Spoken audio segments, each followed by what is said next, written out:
accorder, sinon je joue pas. Qu'il soit trop fort, en plus j'ai pas de micro, donc je vais devoir chanter fort.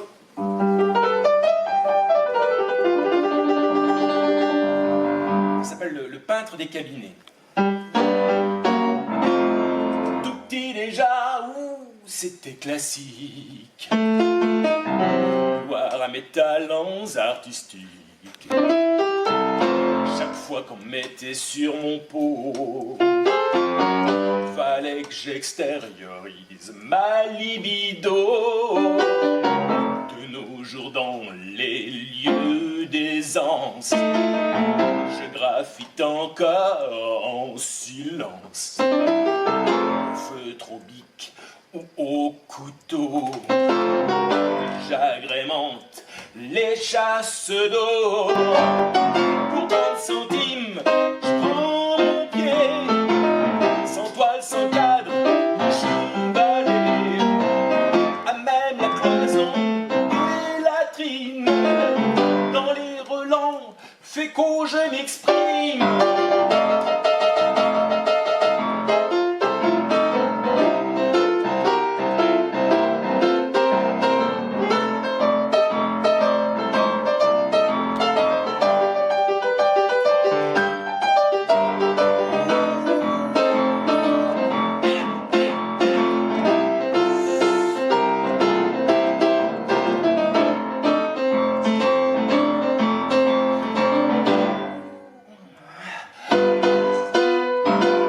Les femmes de ménage, elles sont sympas, elles effacent jamais mes œuvres d'art. Il y en a même une que tous les soirs rajoute des détails que je connaissais pas. Ça pue, ça schlingue, ça cogne dur. Il y a des mots obscènes sur les murs. La dame pipi, elle se tripote.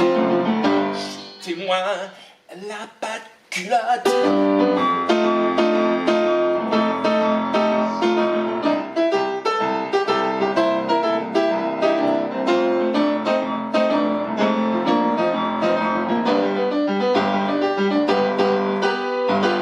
Mais après ma mort, tôt ou tard, un clic passant par hasard reconnaîtra, je fais des dons, et les pissotières vaudront des millions.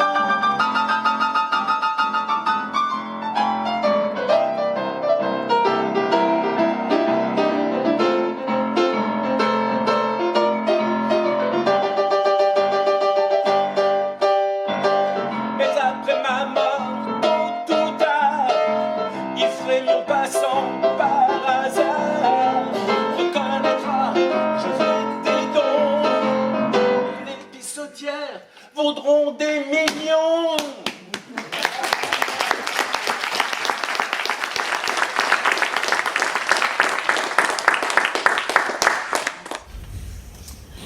Il est des gens qui se pincent le nez quand on parle de bande dessinée parce que ce n'est pas de l'art, ce n'est pas de la littérature. Ça pue, la bande dessinée, ça pue.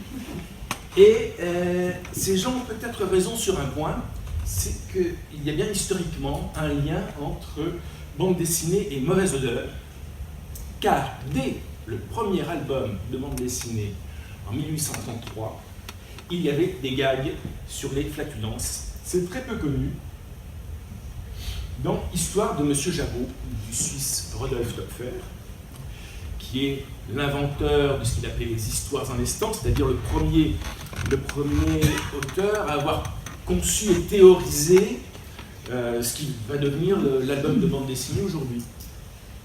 Et dans Monsieur Jabot, sa première parution, il y a une longue scène de bal. Monsieur Jabot essaye de s'introduire dans la bonne société, de bien paraître, de bien se comporter, de séduire la maîtresse de maison, de montrer qu'il danse bien, qu'il a un beau costume.